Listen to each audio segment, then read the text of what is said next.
6, and this is the high, 4, 3 something, so that's definitely more than 60 pips. Then from here, 4276, 4205, that's definitely more than 30 pips. It's ideal for us. So all we're doing now is waiting for it to touch any of these lines, bounce it. Once it bounces, wait for the candle to close. When it closes blue, that is the time that you buy. Place your stop, and then place your limit 1, limit 2, and then put your entry order to sell, and then entry order limit. And then wherever you bought, that's where you put your entry order to entry order stop. So let me label that accordingly. So I'm assuming here I'm going to do a buy. Then immediately below that, I'm going to do a stop. And then I'm going to just put the limit 1 here. Now, this is a special case. As you can see, if you stretch back a little bit, you can't really see a higher point here. So where do you put limit 1 then? So to be conservative, put your limit 1 about 30 pips where you bought. That should be very conservative. And then that means if you have no other reference, right? But if you do, use that. If you don't have no reference, put limit 1 at 30 pips above where you bought. Now, limit 2 would be somewhere at this peak as well, because this is now our reference right there. Okay? So I'm assuming that this will be our first primary order. Then let's complete it by putting our entry order.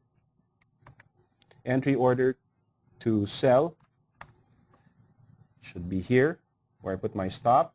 I'm going to put it here. Then my limit.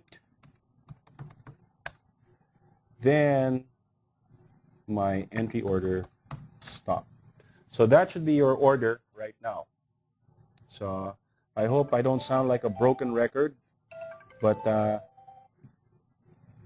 no problem. I'm going to give you more examples. Don't worry. Yeah, Ivy asked, thought you said this is trending sideways. Yes, Ivy. We're not supposed to use this on euro dollar, but just to show you how to do it, because I'm not going to do this right now. I'm just going to show you how to do that, implement that. So remember, do not use it right now on euro dollar. Okay. All right, I'm going to answer your other questions in a while, short, so please bear with me. Let me show you how to execute this as if, for example, we're going to execute this right now. Okay, so I'm going to now go do it this way. I'm going to show you what's happening here on the trading platform. Oops. Let me now show you my trading platform, just so you see how to implement that. Okay, it's not moving. Hold on. There you go. So everyone should now be seeing my trading platform.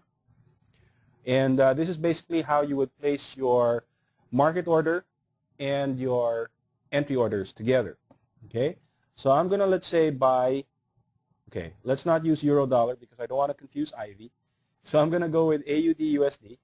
Let's say I'm going to buy AUD USD. So I'm going to click on that. Okay. You can't see it right now. I'm just going to go do the order. And I'm going to show you. Oh, there you go.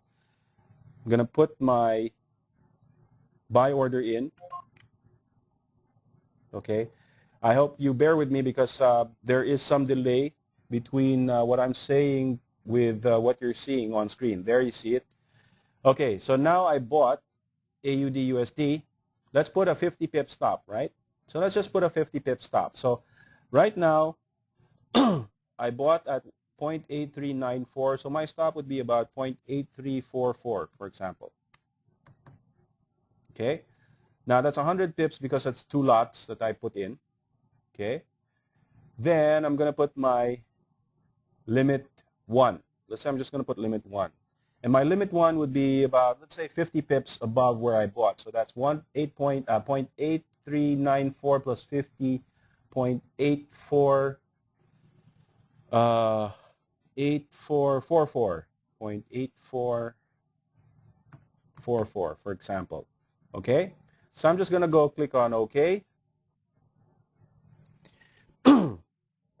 So by now, well, not yet. By now, you should be seeing that I have now my stop and limit. There you go. Now, what we're going to do is we're going to implement your entry order.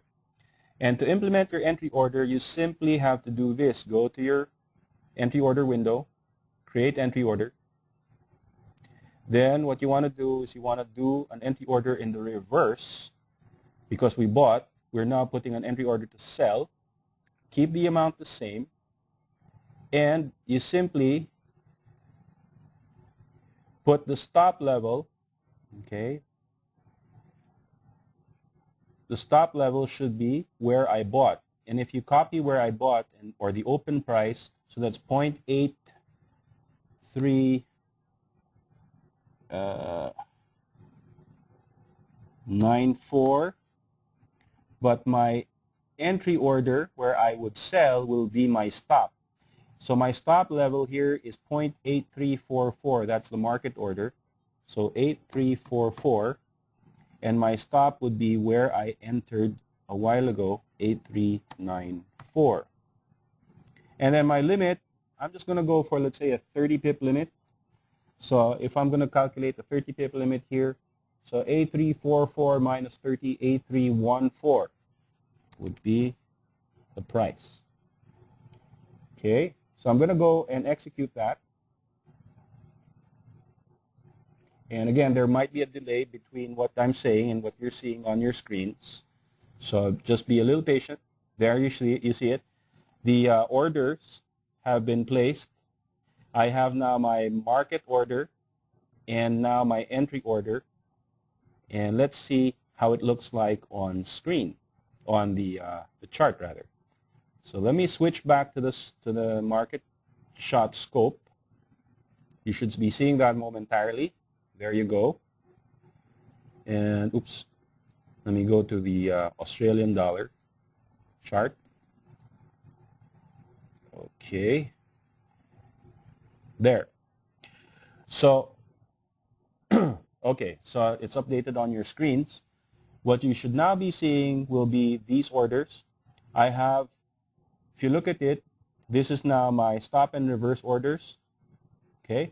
Entry order to sell over here at this green bar. Let me highlight this. Hold on. This is my entry order to sell over here. This is the limit of that entry order, and that is the stop. Okay. At the same time, this is also where I bought. This is the limit, and this is also the stop level of this one. Okay. All right. So let me pause a little bit and see if I can answer some of your questions. Okay, Omar is asking, 10 pip stop would be actually a 15 pip stop, am I correct? Well, a 10 pip stop it's not a 10 pip stop, Omar. It's basically 10 pips below the horizontal line. So depending on where you bought, so a 10 pip stop below the horizontal line can translate from anywhere from maybe 15 pips to 20 pips, maybe even 50 pips. So 10 pips is not what you're going to look for. 10 pips is the allowance between the first horizontal support and your stop. So I hope that I answer that. So next, never use this in euro, dollar, or don't use this for the meantime. Benj is asking. Just for the meantime, Bench. Just for the meantime.